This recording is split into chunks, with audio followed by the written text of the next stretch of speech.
So on Monday, we were talking about the mindfulness as a faculty.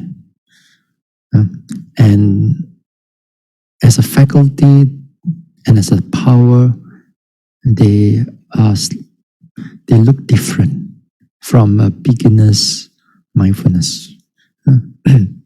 Especially when it comes into the connection with the faculties as connection with other faculties, then this mindfulness looks as if like it's the balancer. Although generally we say it is, but the actual function of making everything balance is this equanimity. And therefore, during in the deeper level of development of vipassana or satipatthana, then this mindfulness comes in as very continuous, deep, and yet it is balanced when things are going well. When it's balanced, that means you can able to notice the objects very clearly. Things are changing, thing arises, passes away, and then the equanimity at the same time, it goes, everything like goes evenly.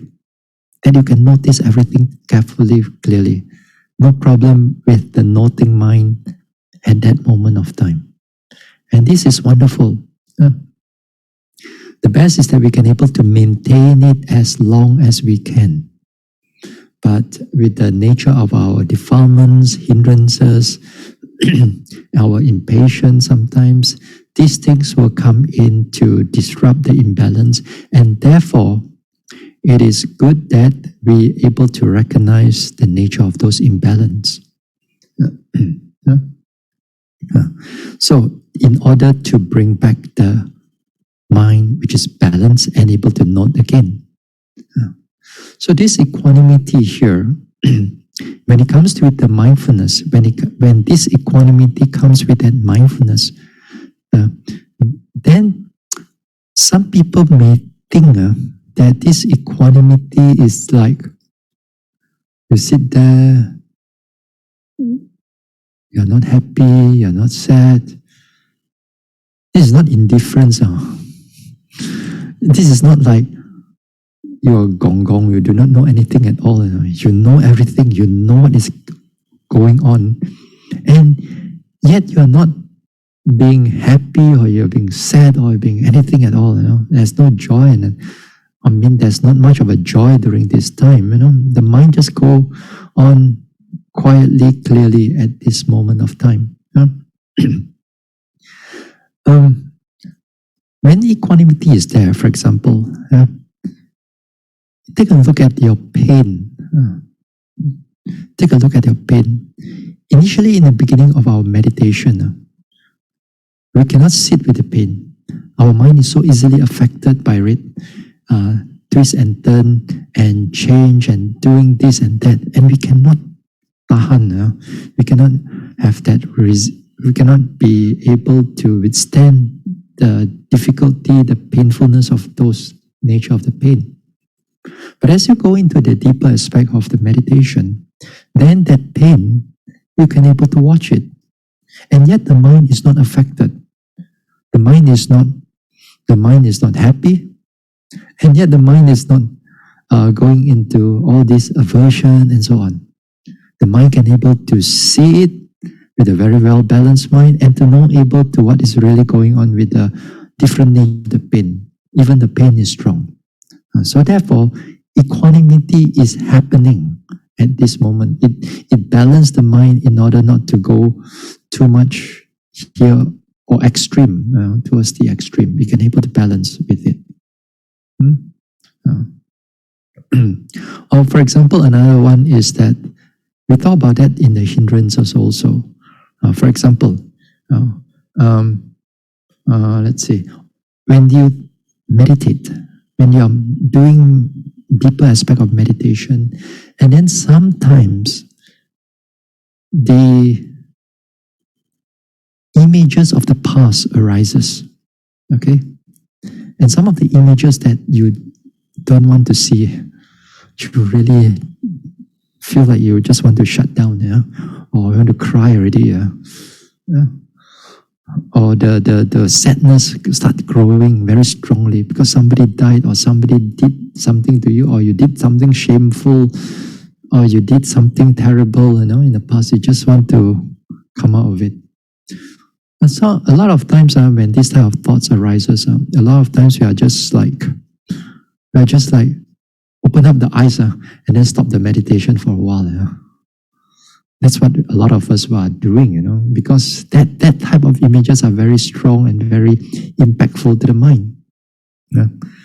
And as I said, this mindfulness, as you go deeper, these are confronting. It goes right in front of the object, and now the object is the image of the past memories. It becomes expanded, become very clear.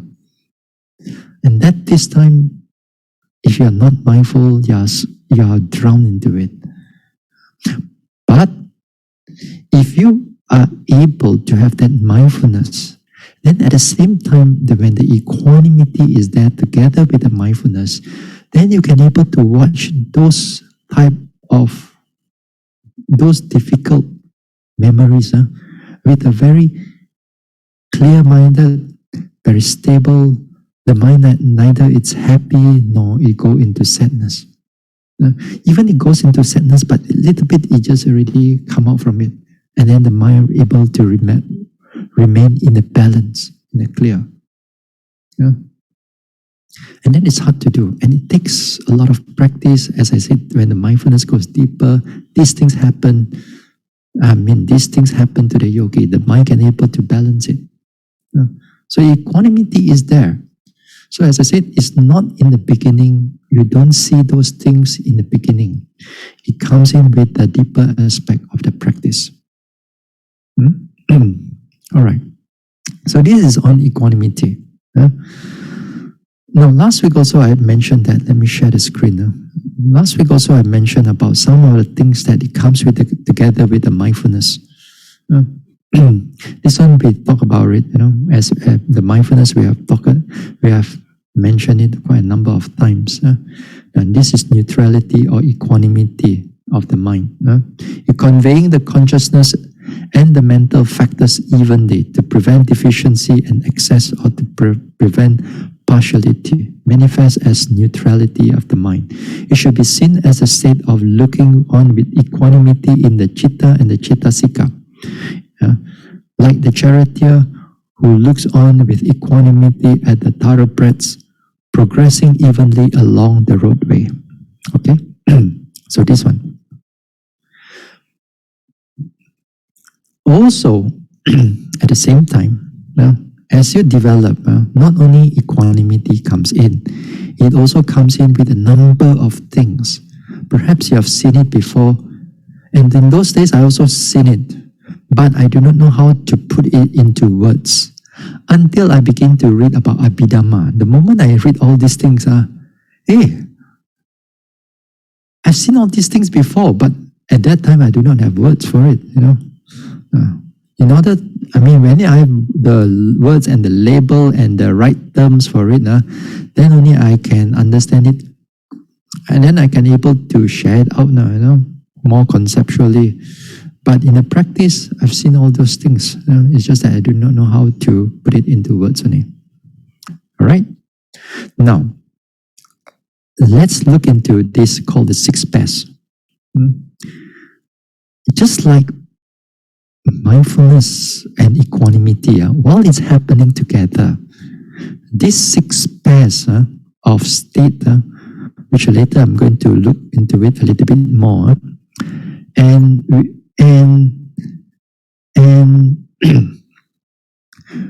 we're going to open it up a little bit more in order for us to understand it more.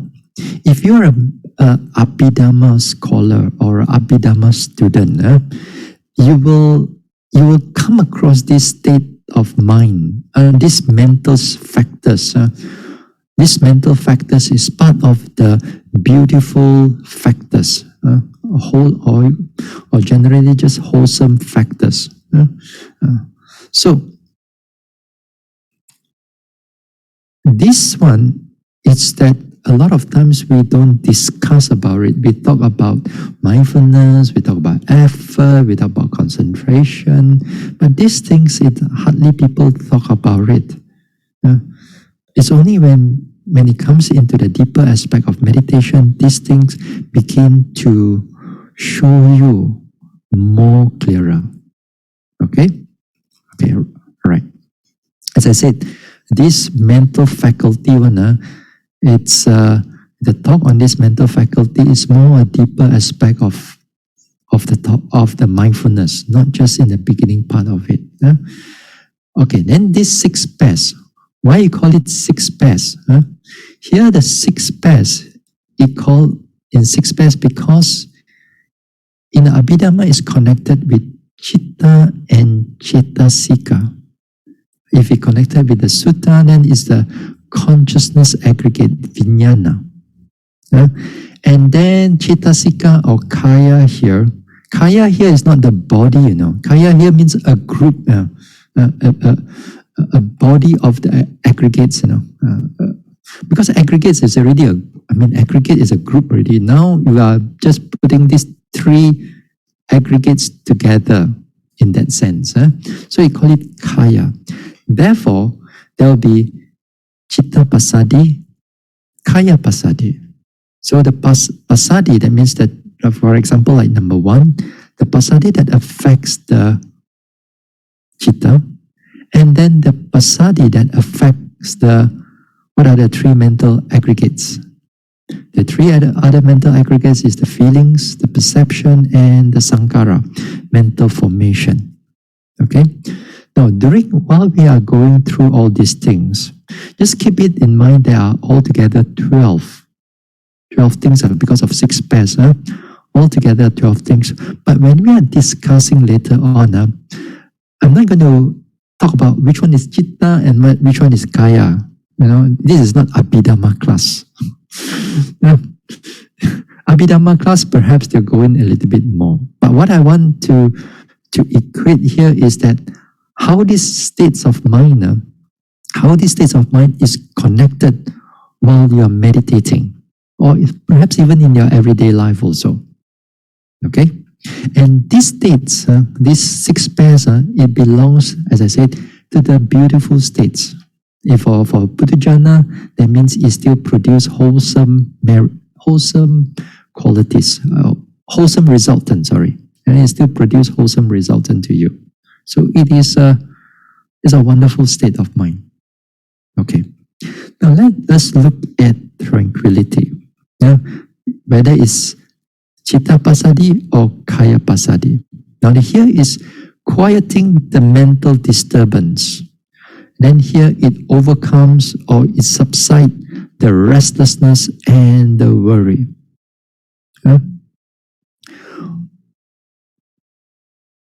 When you say in the beginning aspect of your meditation,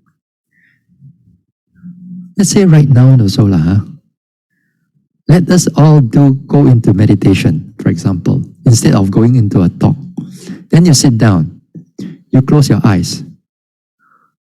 Do you think your mind will just quiet, man? Tak boleh, cannot.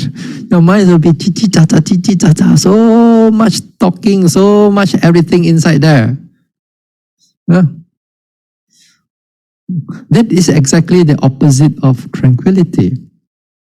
In the beginning part, you don't see all these things. Even right now, you ask me to meditate. Right now, at this moment, my mind also will not go into tranquility, because the tranquility state is a deeper aspect of the mind. So this type of tranquility, it does not come in our daily normal life, because in our daily normal life, everyday life, we are being informed to think, to create, to rationalize, to everything that you want to think your way out of your problems or whatever. You want to cook, what you want to cook? You also have to think, you have to plan. Yeah, in your work, you have some problem. You got to think and you got to plan how to overcome that problem. Your company not enough money, your business not enough money, you have to think and plan and be more creative in order to have all these things to come in. Where I got tranquility? Tranquility is not something that we look highly in everyday world, because in the everyday world, you are being fed to think, you are being taught to think and think and think and think. It's only when you come into meditation we are looking for it, You see, sometimes people thought that, wow, this person is so creative, so wonderful. How he can able to have the art, the way how he can imagine things, and the way he can draw, the way he can able to color, or he can able to create this, he can create that, those things. Then we praise these people. The human praise these people.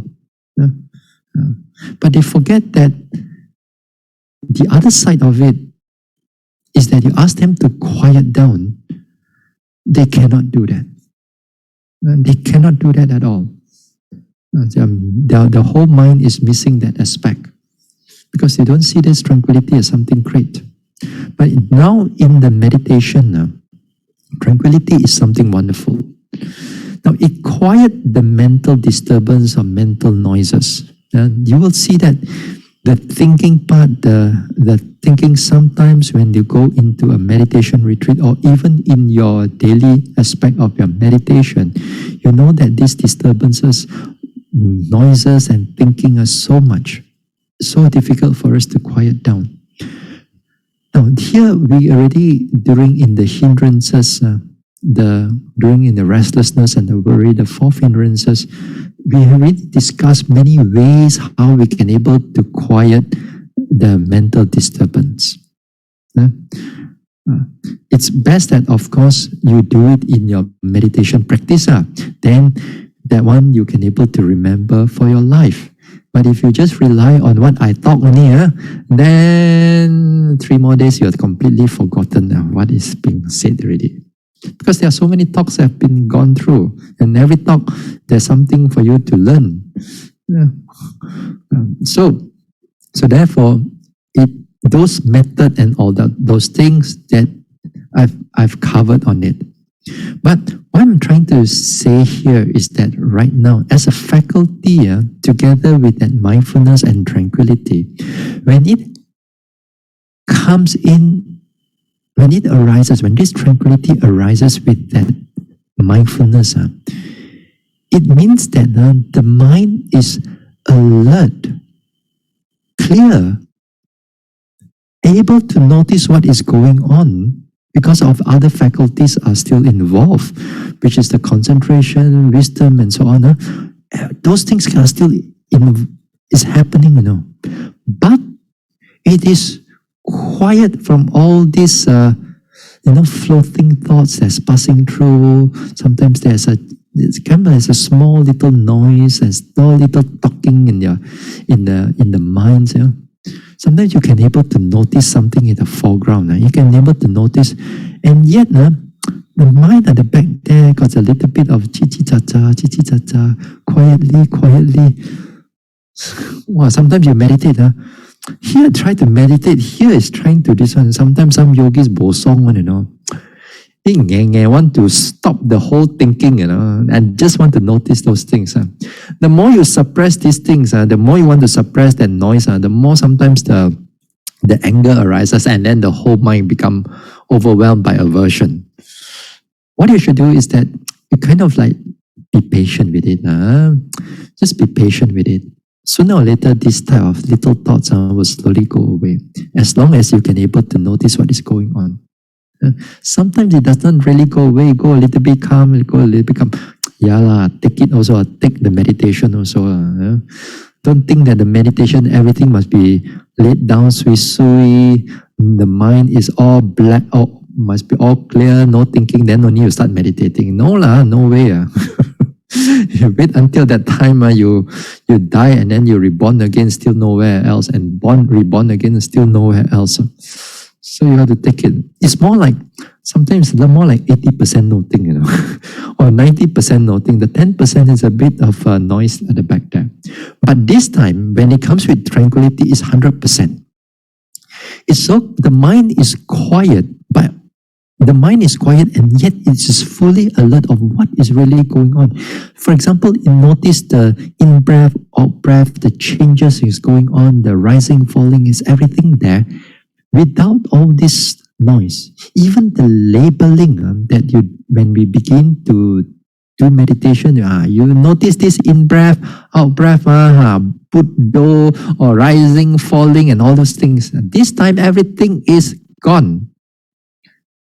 And your mind is fully alert when it comes with that mindfulness and tranquility. And that is how powerful the mind is.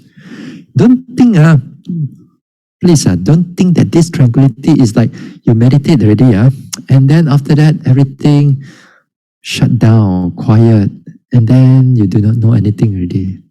For example, a lot of you who are doing in-breath, out-breath, this is one of the factors. You thought that you go into tranquility, actually you are going into nowhere. You go in-breath, out-breath, in-breath, out-breath, in-breath, out-breath, then you're neither awake or asleep also, you do not know. How long the time passed through, you do not know. That means if you do not know, that means there's no mindfulness inside there. And that is not tranquility, that is sloth and torpor already, But you think you think you are so good meditating. Oh, I can sit for 3 hours. What happened in 3 hours? I do not know. Everything just shut down. I wake up 3 hours already. Wow, good. Many people actually have those things. They thought that they go into pasadi. Oh, I got this mental factor of pasadi, tranquility. This is not tranquility. This is not pasadi. This is neither here nor there. You do not know what is going on.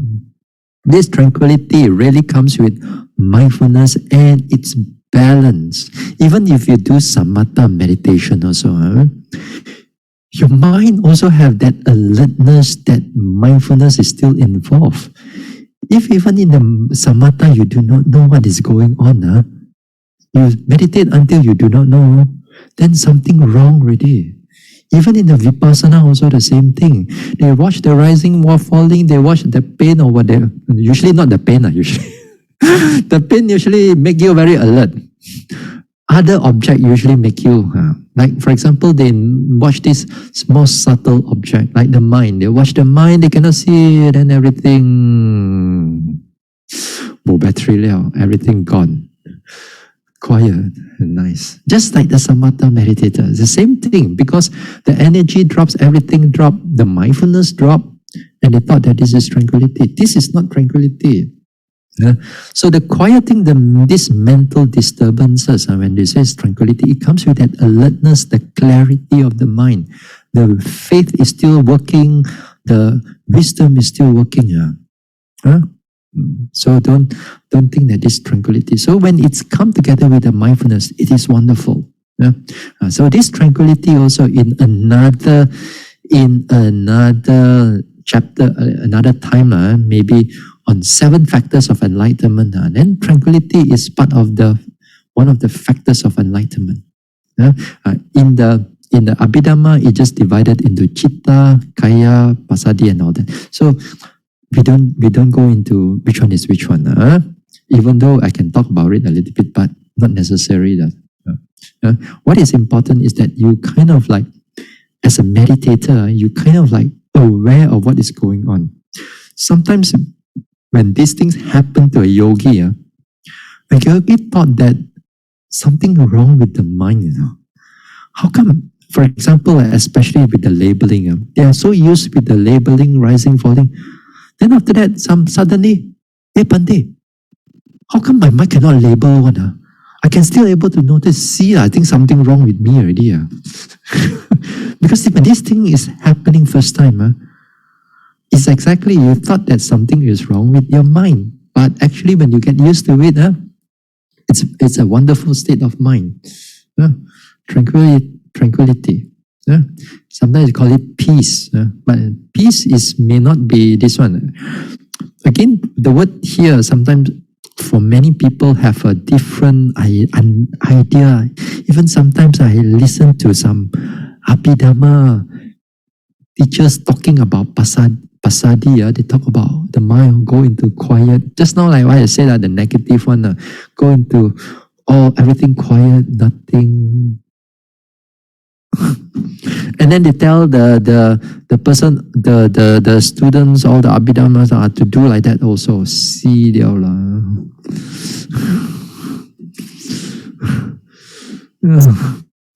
this is not tranquility. This is when it's quieting the mental noises, and it goes together with the mindfulness, alertness, clarity.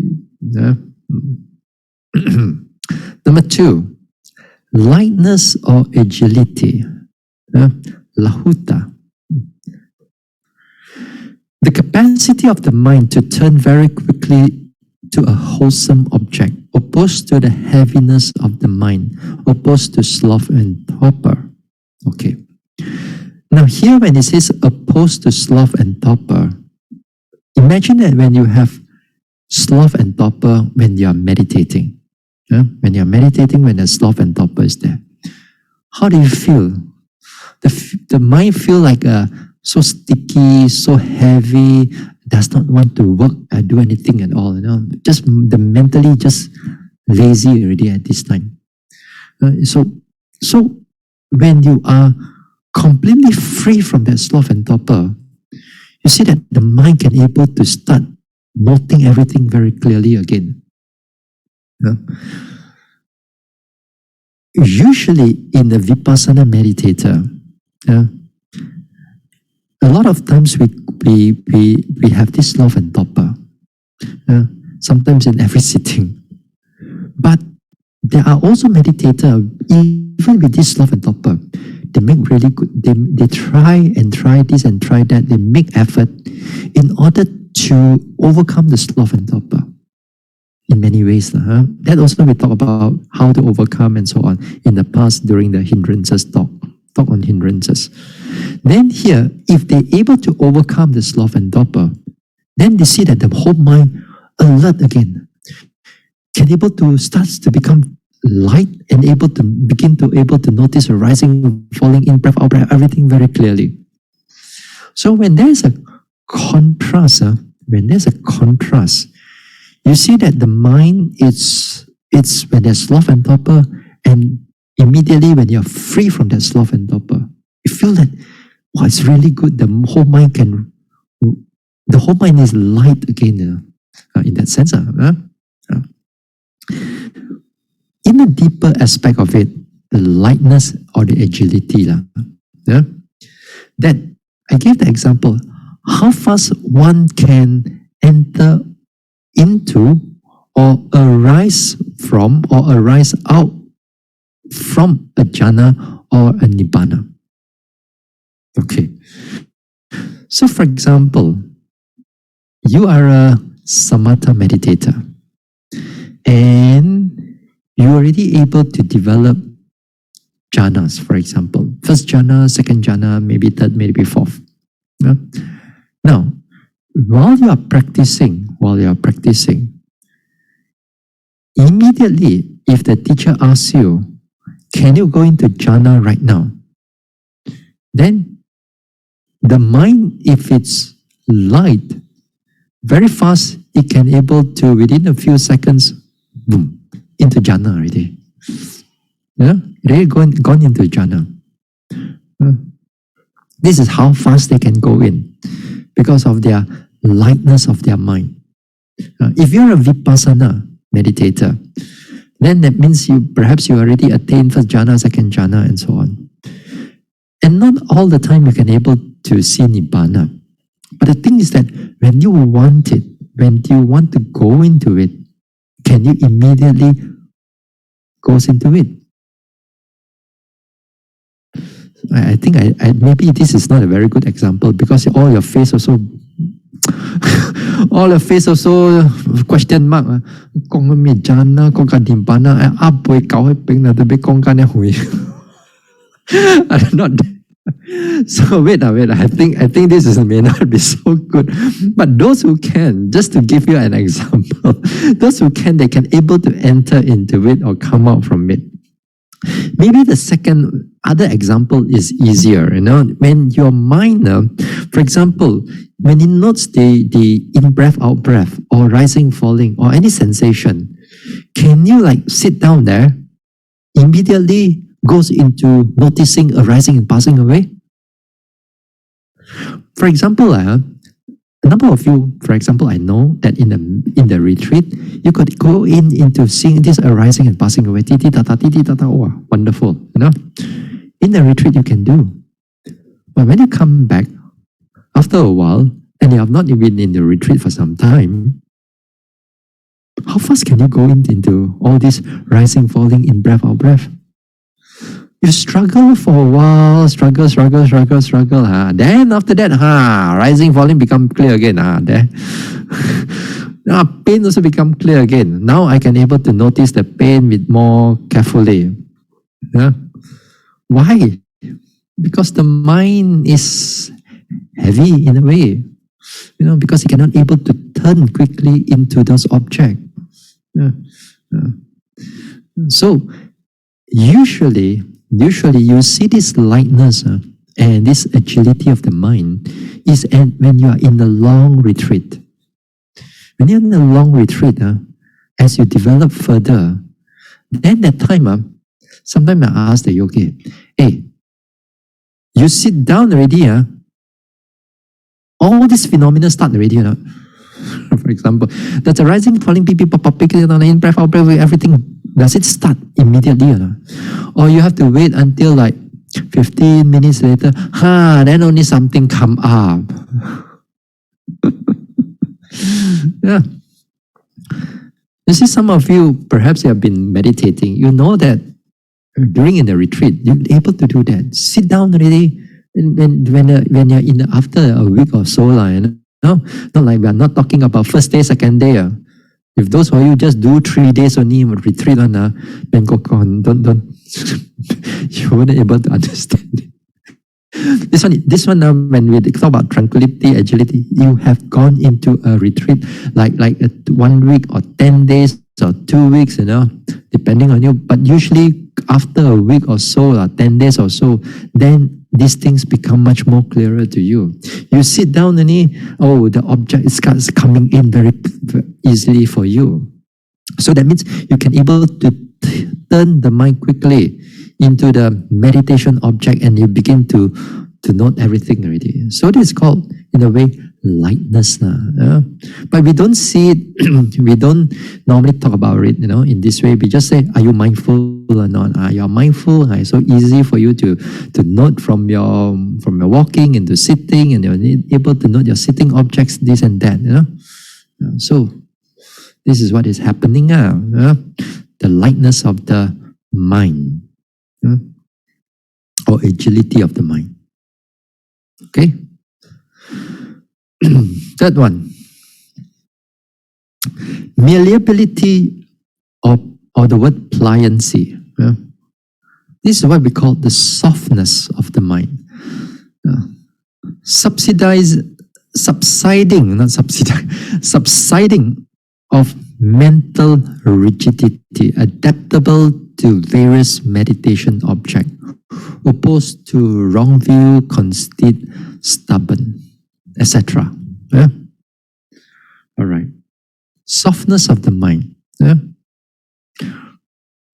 You see, sometimes before we talk about these things, about into the meditation, this one also in our everyday life also,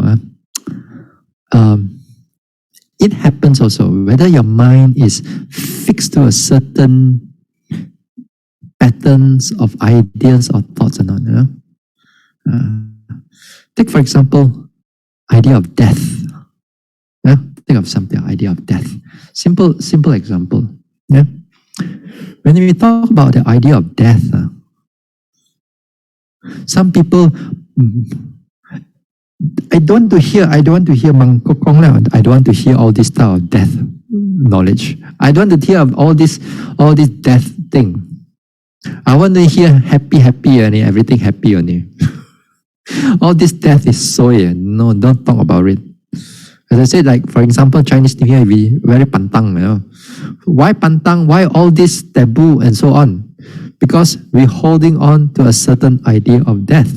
And the way that we hold on to that idea of death in a negative manner, then our mind is rigid, fixed to a certain way of thinking.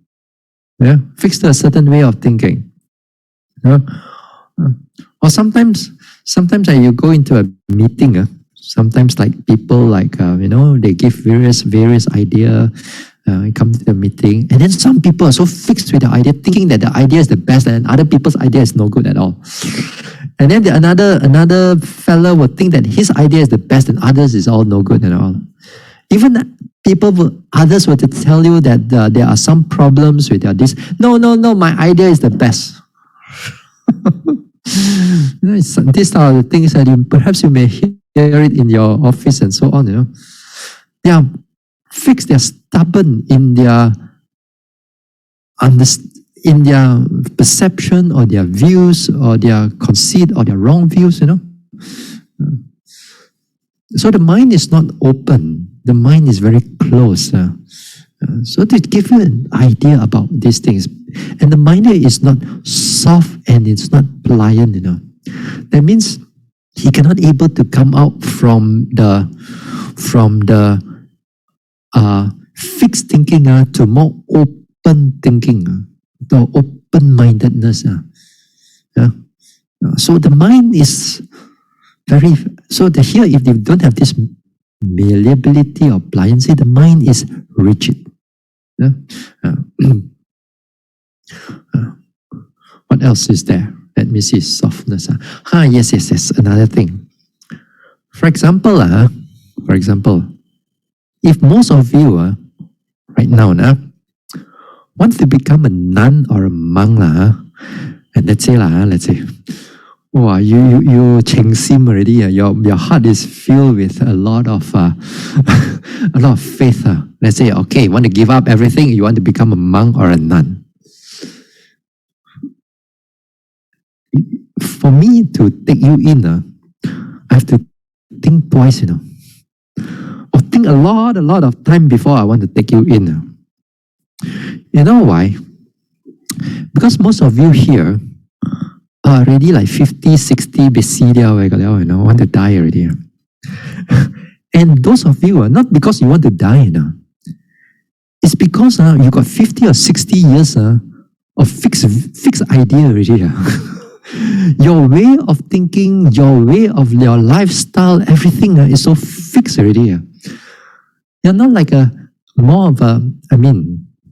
not to say every young person will be easier to teach, but to teach an old dog a new trick, very, very difficult. So too with the monks world also the same thing. Sometimes the older ones they want to come in to become a monk for a long term until they die one. They would want to come. Wow, their way of talking, their way of respect, and their way of thinking, their stubbornness, their views and everything. Wow, you cannot iron them out. Everything is pussy cut inside there. Everything is all crumbled up. And then you tell them, hey, you're not supposed to speak like that to your seniors. Then you tell them, yes. After that, 2 days later, they completely forget because it's their nature to speak in that way. So all ones are not easy to train. Younger ones are easier to train. Not to say that they don't have stubbornness, but because they have not connected with the world so much yet, they don't have all these fixed views so much. So they are easier to train. They are more pliant, more soft. You can bend them, into a way which is gentle, with a way it is soft. How to behave, how to this one and all that thing. You see, for example, when we go into Burma, even the devotees from young, they are trained to pay respect, how to talk to the monks, how to talk to this one, with with with a sense of their respect, and their comes out from their action, not just only in your speech, but it comes out in the action. Very beautiful, very nice. And here we all, we are not in the Buddhist from young one. We're somewhere in the middle of our life we come in, and then you can see that the roughness in our attitude and the way where we talk. Sometimes, when there's a group of people goes to Burma and they want to go Dana la, Katina la, and everything, sometimes, pre-pandemic times, groups of people go there. And then sometimes as a monk, we can see when this Malaysian group come, ayo, gong wa, talking la, this and that. And here the Burmese devotees are sitting down, waiting, quiet, and this, and then they come in, they want to do dana, they want to offer and all that, but their behavior is so rough, Sometimes you don't see that,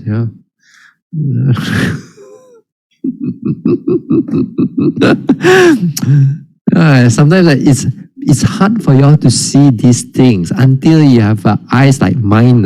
We can see through all of you, and then we can see this type of habit is happening, Then sometimes we tell the devotees, hey, you don't do like that, you all sit down. Hey, you see that we all come here, we want to dana, they ask us to do this and do that. Next time we want to come already.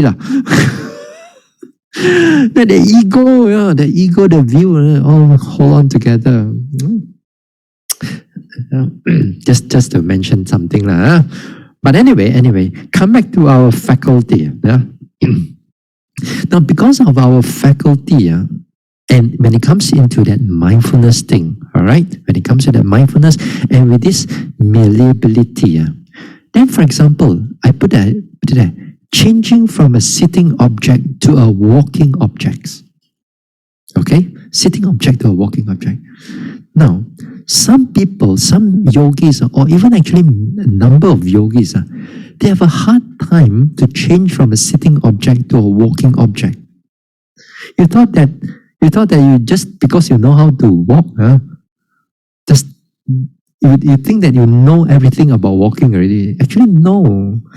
You know how to walk is one thing, but how you pay attention to the objects of noting is completely another thing.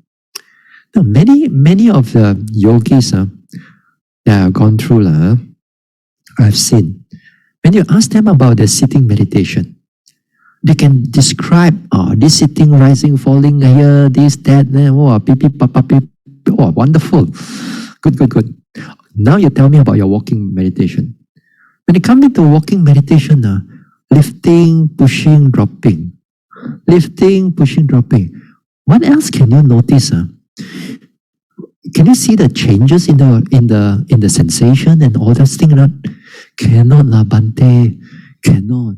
Can only see lifting, pushing, dropping only. But your sitting meditation, you can see into all this detailness of your noticing, your rising, falling, change this thing, that one. How come you cannot see that in your walking meditation there? You mean the 4 elements in the body during sitting is different from 4 elements of the body during in the walking, man? Exactly the same elements that you can do it in your sitting, but at the same time, you can't do it in the walking.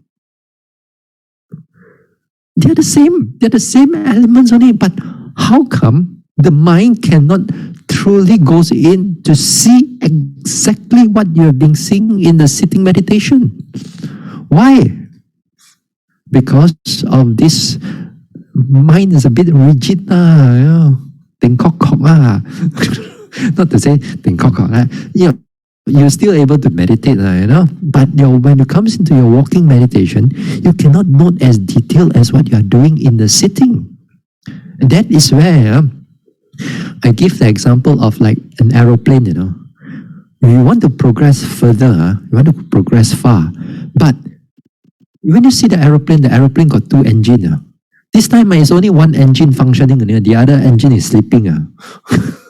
So your progress only dependent on sitting only. When it comes to the walking, see nothing. I mean, you can still walk. Your mind is not running here and there, but you cannot penetrate what is going on in the walking meditation.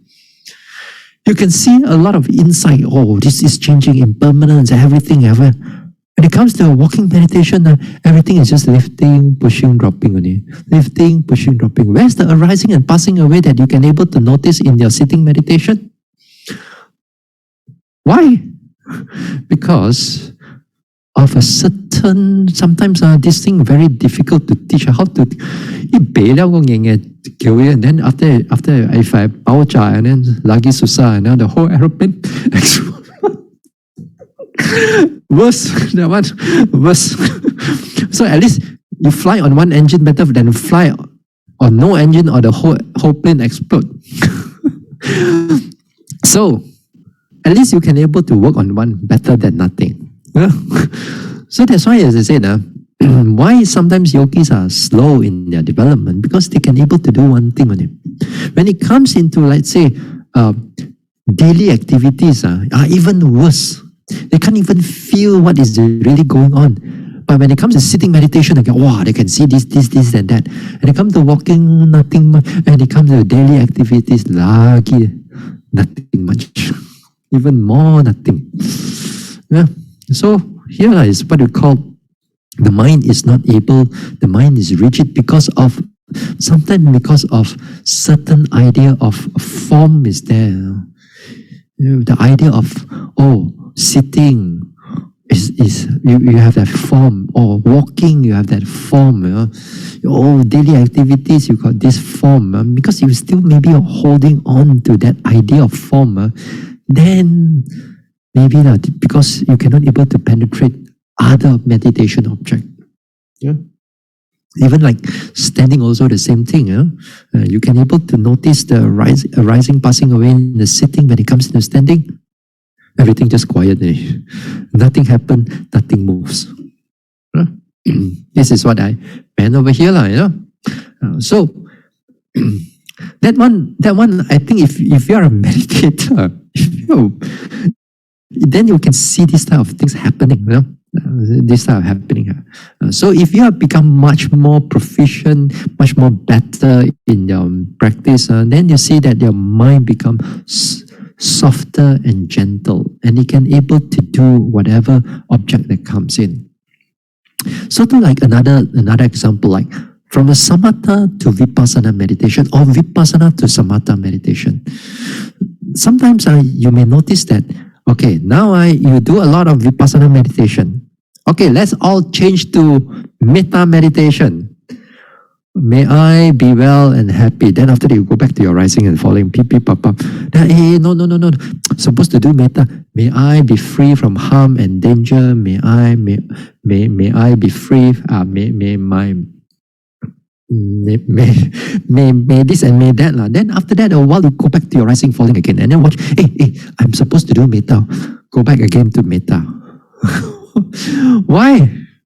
Because of our nature of our mind. Because our nature of mind, we are fixed into a certain way of doing things. We are holding on to a certain pattern or certain ideas, which in a way, we may not think of it as something unwholesome. It is here, as I said, this is not something, when it comes into a faculty and meditation, it's not unwholesome. It's just that you cannot do only. Yeah.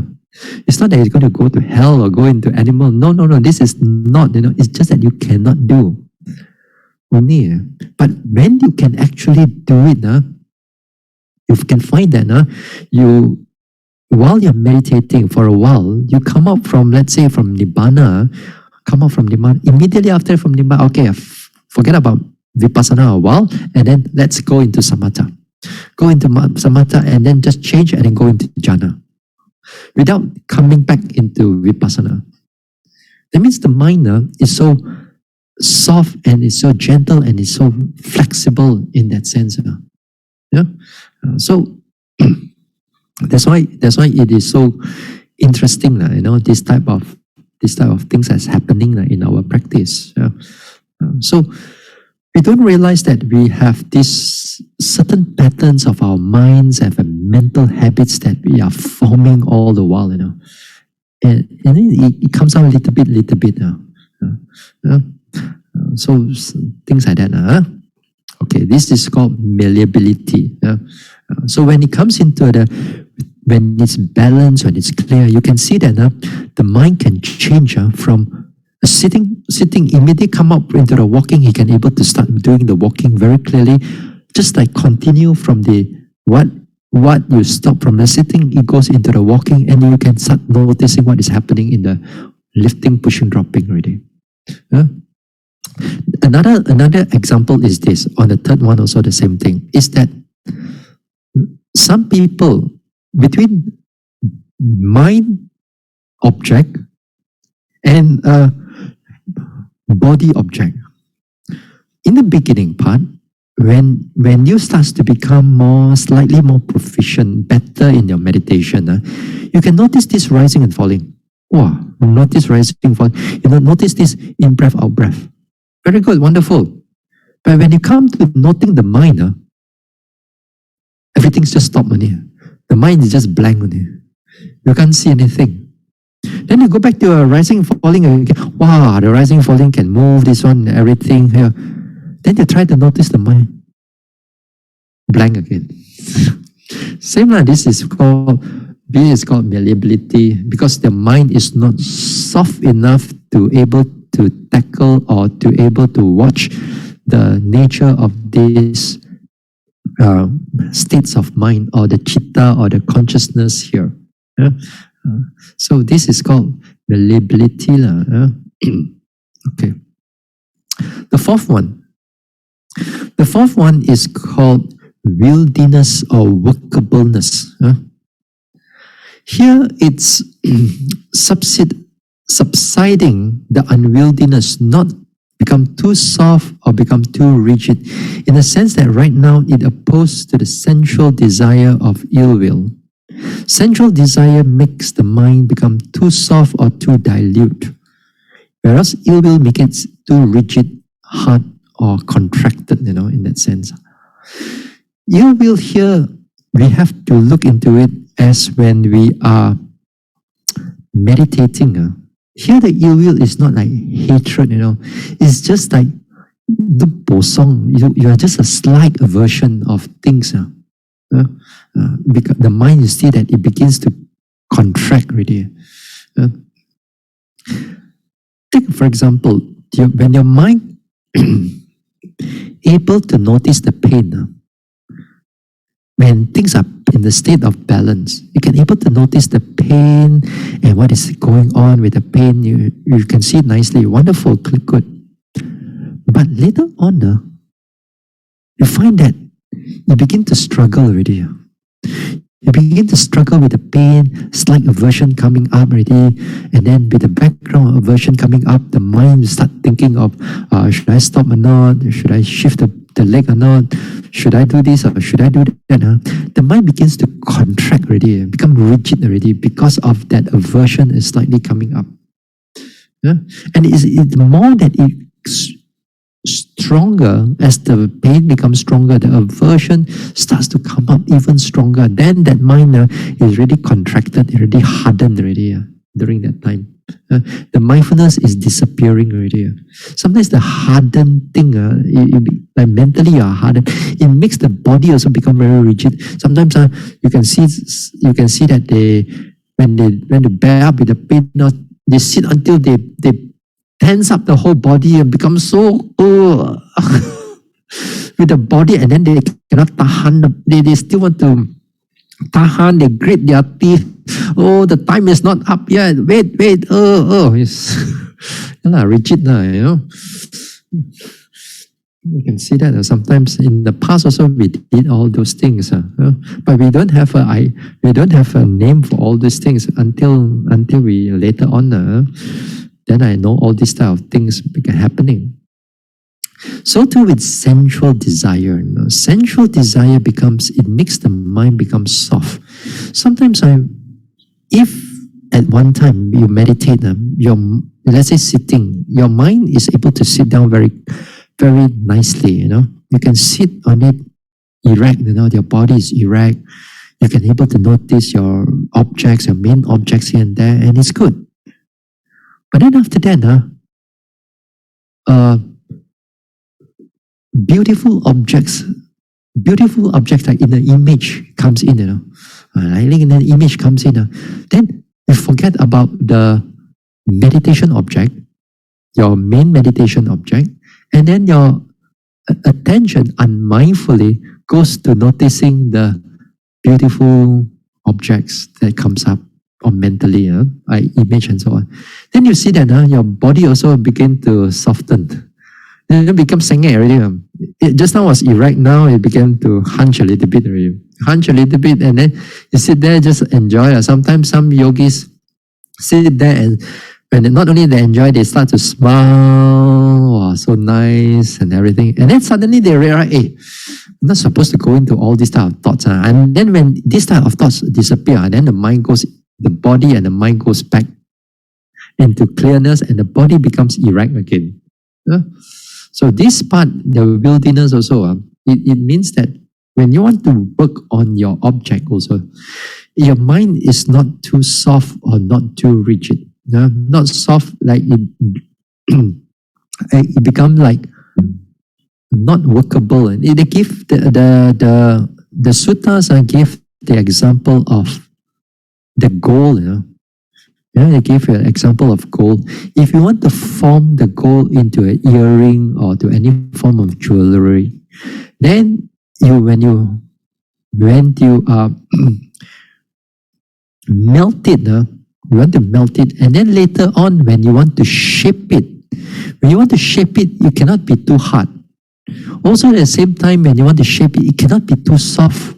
It has to have a certain softness is there, but it cannot be too soft like it's in the liquid form. So you have to have somewhere in the balance there. So too, our mind also have to be like that. It cannot be too rigid. It cannot be like when you try to note an object. Sometimes some yogis are very impatient. They try to note rising, falling, let's say. Rising. Or falling. As if like you're putting a machine gun inside your mind, and then you just press the trigger, everything come out. You thought that by doing that, you can notice things a little bit more. Your mind is actually rigid like that.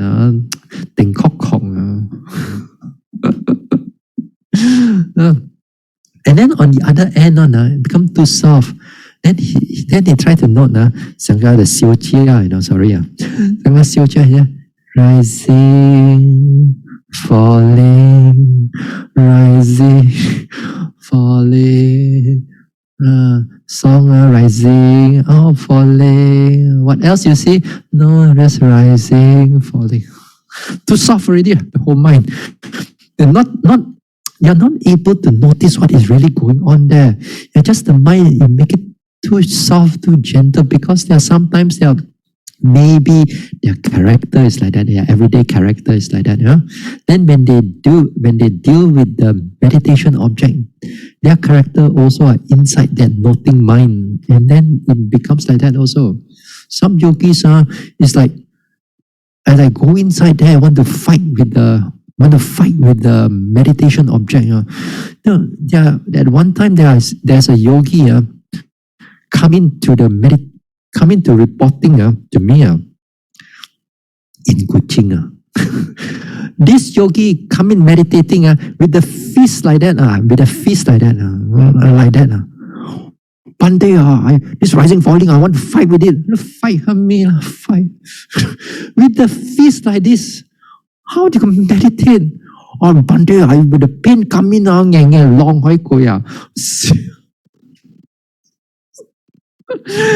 their yogis like that are so hard, their character. Sometimes I want to laugh, I want to scold the yogi, so I do not know. It makes my mind also.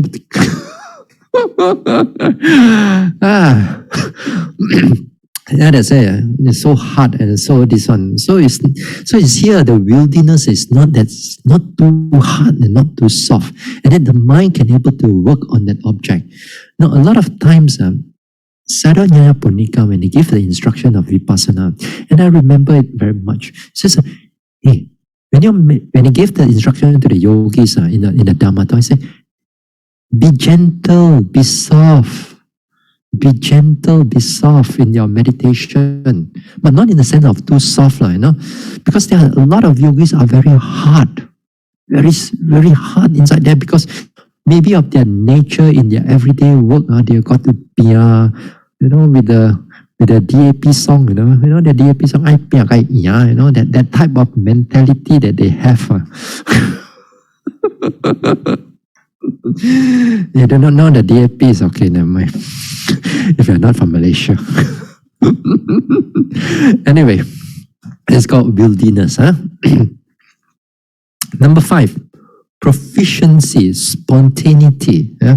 Spontaneity means fitness or competence, opposed to what we call the sickliness or gilanya bhava of chitta or chittasika. The Pali word gilanya here, it's sick. Sometimes you use the word sick for if you are fall sick and so on. But this time it's sickliness of the chitta and chittasika. Spontaneity, fitness or competence here. Now I'll give you a simple example before we go into a deeper ones. Offering of dana, like you're giving a dana. Like when you're offering a dana, let's say somebody were to tell you, hey, there's a dana to do. Would you like to help or not? Would you like to go, or would you like to sponsor or anything or not? Want to give anything or not? Then some people will think, should I give or should I not give? Should I go or should I not go? They think, they plan. After some time, and then only they give. Yeah? But for some people, when you say there's a dana only, dana, okay, let's go. Let's give. Let's do something. That's why is that two mental states? Because here again, it's called the spontaneity. It's a proficiency. And here again, the proficiency comes in as some of you perhaps maybe like 20 years ago, you are like that. When they talk about dana, should I give or not? Should I give or not? Should I do this or not? Should I do that or not? But after a number of years, when there is only, immediately you already spontaneously, you can able to do it already. Spontaneously, you know what to do already. You know how to do. Yeah. For example, people are hungry right now. Then you already know what to do, what to plan, who to call, you know how to plan everything already, to organize those things already, because proficient, in that sense, which is good, in that way.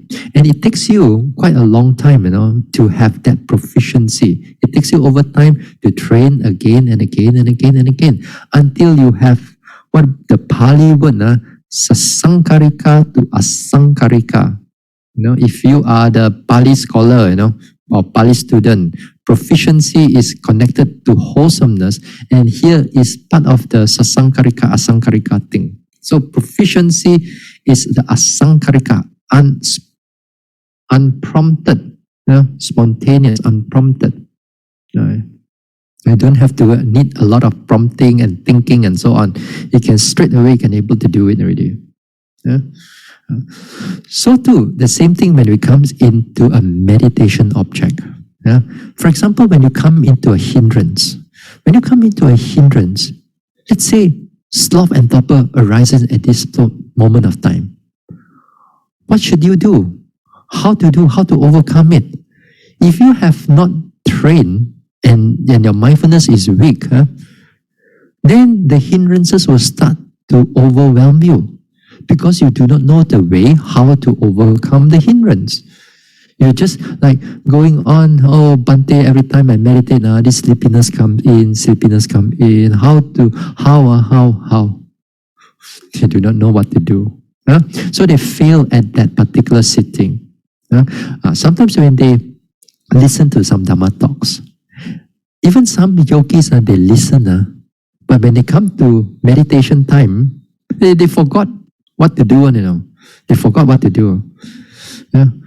Then sometimes we have to give again and again until the thing really goes into it, and then they start to use it during at the sitting when they are sleepy, and the method of how to overcome the sloth and torpor. Now, if they're able to do it, they gain proficiency, because in the next time when you have the sloth and torpor comes in, you begin to able to know, hey, last time I did this, let me try and see. Immediately you try that, and you can able to overcome the sloth and torpor very quickly. Yeah. You see, meditation, a lot of time we thought that everything goes smoothly, soon, everything is good. Oh, you think meditation, a lot of times it goes like that. When you got problems like hindrances, you do not know how to take care, you don't know how to work already, how to meditate anymore. It's just like in the everyday circumstances also the same thing. For example, if you know how to use your mobile phones and all the apps, if everything's soon, or you know how to press Facebook this and that, but when the problem comes in with your phone, or somehow or another you log out or whatever, see how come my app is not working anymore? How come? Say already must ask my son already, must ask my this one, must ask everything. Because you do not know how to fix it. It's the same thing. Especially when you get older, you get older, you want to play with the phone. Yes, you want to play with the phone, but when the problem comes in, you do not know what to do. You have to rely on somebody else. You dare not to touch. After I touch everything, habis hilang, all my money gone or whatever. You're afraid of those things. So here is the same thing, because the mind is not competent. The mind is not competent to overcome certain problem. So here is the same thing. You when the hindrances coming, you know what to do. So too, like imbalance of faculties, that later on we're going to talk, other talks, like too much effort already. How are you going to reduce it, or how are you going to balance it? What should you do? Or you do not know what to do. Or when it comes to too much concentration, what should I do? How to know that this is too much concentration? All these things are called proficiency, Although when you listen to it, is one thing, When you put into application while you are meditating, then is the real proficiency. Thinking about it only is one thing. That is because we are not in the state of meditating. Now, just bear with me for a little while more. The rectitude or uprightness or straightness, uju kata. The word uju here is every time that we chant some supatipano bhagavato sawaka sangho uju patipano. Uju here is the straightness, opposed to insincerity, hypocrisy, or crookedness of mind, or deception, etc. Here, for example, again, give you a simple example. If you're having dana, but then you want to seek for name and for gain and for fame, then that means there's insincerity is there. Insincerity is there. Then when we can see it, right? We are not truly for the sake of giving for the happiness of others, or for the karma or whatever. But here we want the name for ourselves, or we want a certain gain. That one we can see it very clearly, because there's an ulterior motive behind it. What else? There's so many things. In our life here. Our mind is not straight. But when it comes into meditation, you also have to be careful, because that if your mind is very witty, that means you are sharp and you are clear and you can able to develop the meditation. Does not mean that your defilements are far away from you. If you're not careful only, sometimes this meditation, these defilements or these latent defilements is just spring up, and it affects your purpose of your meditation. For example, there are many people Take for example, they meditate. They meditate, they can able to attain jhana this, jhana that. Or they thought that they can able to see past life, or they can able to see, or they can able to, you can see past lives and so on. Whether the past life is true or not.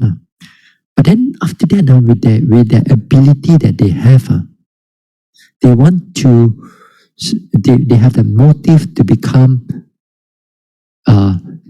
known by their group of people, or they want to become a teacher already. Because they meditate because of that, becoming a teacher, so that they can able to guide others and so on. So with this, you may thought that what's wrong with guiding others? Being a teacher is good one. But then the purpose of meditation is not about being a teacher. It's because there's attachment to some gain and some fame that is connected to being a teacher. Then you thought that this is a wonderful thing. It is not this one. That means you're not straight anymore to your purpose, You're really going out into worldliness in a sense. Even there's some people like they are good in their meditation, rising, falling, sitting, touching, everything. They can able to notice, go into retreat many times already. But then again, they want to like show off their skills to others sometimes. Sometimes they want to show off their skills. Sometimes once in a while I met with this one. So therefore, while you're meditating, while you're observing everything, when this type of thoughts comes in, for certain gain or certain fame or certain worldly nature, then you better put them all aside. If not, your mind can bend into those things. And right now, when it comes into this number 6 and faculty, your mind is very good, proficient, and is wonderful already. But if you're just not careful, you're not straight to your purpose, you just bend it out, then things will go, it won't go to hell. Again, as I said, it just doesn't reach your purpose only. There's a tainted by the gain and fame and so on already. Understand here? Yeah? Not too difficult. Not too difficult to understand if you have examples connected to all these 6 things, But if you read the Abhidhamma, you don't understand at all. You don't know what they are talking at all.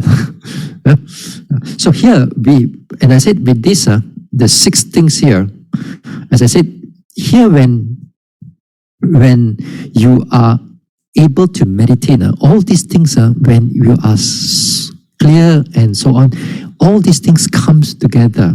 Sometimes one become more prominent than the others. Sometimes tranquility is more than the others. Sometimes the softness of the mind, or malleability, or the pliancy of the mind is more than others. It is more than others. So not all the time they are the same. Sometimes which one is more prominent. Okay? But they are at the background if you keep on meditating further. So as I said on Monday, these things, you don't have to worry about it. More or less, during in your retreat, in your practice, it will slowly come to you. And also, of course, it depends on your character and so on. But you don't have to really develop these things. All you need to do is know how to develop the mindfulness. And these things will follow through. Yeah? Okay? All right. So we stop here for tonight. Yeah? We'll talk about this. We'll talk about another topic on Monday. So on Friday, we'll have Q&A again. Now, next time, talk about Q&A. Next time you want to send me questions on Q&A, send on maybe Wednesday night or Thursday or Friday before 5 o'clock. Don't send on Monday. Don't send on Saturday, after last Dhamma talk, and then Saturday or Sunday I already received Dhamma talk for the coming Friday already. Sometimes I may explain certain things in the Dhamma talk, and then perhaps you understand, and then you don't have to answer it anymore. We don't have to answer it anymore, perhaps, So wait until Wednesday. Wait until Wednesday, Thursday, or Friday. Or Wednesday, better is Thursday or Friday, Then it will be better. Okay? All right. Okay. Now we share merits,